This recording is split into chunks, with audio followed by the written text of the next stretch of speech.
Hello, Year 4. Welcome back. Well, Miss Clark left us at the end of that chapter, right in the middle of a really exciting, intense bit. So I think we need to get straight on with chapter 7 and find out what happens in this terrible, terrible burglary. Chapter 7.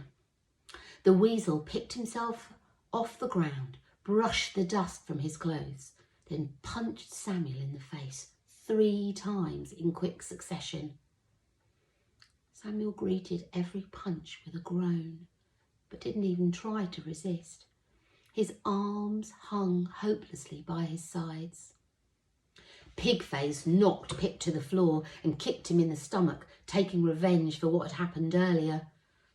"You might have beaten me once," Pigface seemed to say with every kick, "but I can beat you 100 times. Pip didn't make a sound. He wasn't going to give Pigface that satisfaction. He just rolled into a ball, wrapping his arms around his skull, trying to protect himself. Scar and the 4th man stood in the doorway with their arms folded, watching the action. The 4th man was smiling. He had only 1 tooth. Over by the far wall, Isabel squatted on the floor, hugging her daughters. Bridget sucked her thumb, confused and scared. Susanna was crying. With another punch, the weasel knocked Samuel to the ground and then stood over him. Blood dribbled from Samuel's nose and his split lips. "It's your choice," said the weasel. "What?" groaned Samuel. "You can be sensible, or you can be an idiot." I don't understand." "You can tell me where the money is," said the weasel. "Or you can watch me kill your wife. And when I've killed your wife, I'll kill your children. And when I've killed your wife and your children, I'll kill you. Or you can be sensible and you can just give me your money right now. Like I said, it's your choice." Samuel didn't even hesitate. He told the weasel exactly where to find the money. "Go outside," he said. "Dig in the vegetable patch. You'll find a bag buried beside the onions." The weasel sent Scar and the 4th man outside to fetch the bag. They returned after a couple of minutes with a bunch of onions and a ragged leather bag.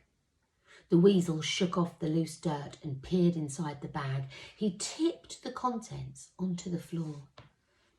Dull coins rolled in all directions, followed by a necklace, a bracelet, a little silver bowl, and a lump of gold about the size of a broad bean.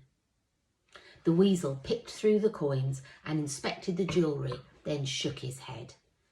He'd been expecting more.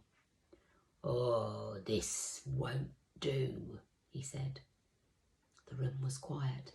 Everyone was watching the weasel, waiting to see what he would do next. The weasel turned to Samuel. "I thought you were supposed to be rich." I don't know where you got that idea," said Samuel. "From my friend, George." "George Stone is dead," said Samuel. "George Stone is very much alive," said the weasel. "And he owes me a lot of money. He said you'd pay his debts for him." Samuel shook his head. "I've already told you I'm not rich, and even if I was, I wouldn't pay George Stone's debts." "Well, someone has to," said the weasel. And he turned and stared at Pip. "You're George's son, aren't you?" Pip didn't reply. He tried to keep his face expressionless, wanting to give nothing away. But he must have failed, because the weasel said, "Don't look so surprised. He's told me all about you." "You don't know my father," thought Pip. "You're lying. My father's dead. And even if my father was alive, he wouldn't stand in the same room as scum like you. I'd know you anywhere, said Weasel. You've got your father's eyes. That shocked Pip. No one's ever said that to me, he thought. But is it true? Have I really got my dad's eyes? The Weasel said, You're like him too, aren't you? I can see it. You're a proper little fighter, just like your father, right? Pip wanted to reply, but he forced himself to stay silent. If he'd opened his mouth, 100 questions about his father would have bubbled out of him. Where does he live? Is he married? Does he have more children? Why hasn't he come here? Where has he been for the past 7 years? The Weasel smiled. It was almost as if he could hear what Pip was thinking. Your father's got himself in a bit of trouble, he said. Do you want to pay his debts? That's what a good son would do.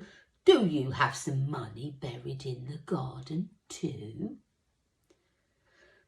At that moment, Pip would have liked to leap across the room and hurl himself at the Weasel, but he wasn't going to be fighting anyone for a while, not until his bruised belly had stopped aching. So he stayed very still, staring at the Weasel, refusing to speak. The Weasel soon got bored of baiting the boy and turned his attention back to Samuel Smith. Tell me something, my friend. You say you're not rich. If that's true, why would George Stone say you've got a box of gold? I used to have some money, said Samuel. When? A few years ago, but it's all gone now. What went wrong? Nothing went wrong, said Samuel. Something went right. I got married and now I have a wife and 3 children to feed. The Weasel shook his head. I think you're lying to me. Look at my house. Look at our clothes. Do we look rich? And the Weasel looked around the room and he shook his head. Well, no, not really. So why don't you believe me?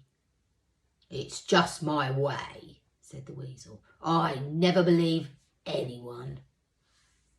Turning to Isabel and her daughters, he said, I'm sorry, ladies. I wish I didn't have to do this, but your husband, your father, isn't giving me much choice. Unless you'd like to tell me where I'll find the rest of the money. He waited a moment, giving them a chance to answer, but none of them said a word. The Weasel shrugged his shoulders and then issued a series of brisk orders to his men. Scar, Tooth and Pigface ripped the house apart, smashing the furniture and wrecking the workshop. They broke every pot, pan, plate and jug. Although they couldn't find any gold, they did unearth a silver ring, several good coins, several good swords, and a few more coins. The Weasel told his men to grab whatever they fancied. Scar left with a chair. Tooth took the axe that Samuel had just repaired. Pigface wrapped 10 knives in a square of cloth and tucked the bundle under his arm. When the Weasel was sure that they'd gathered everything of any value, he ushered them out of the house. Their voices and laughter faded as they walked down the path, and then they were gone.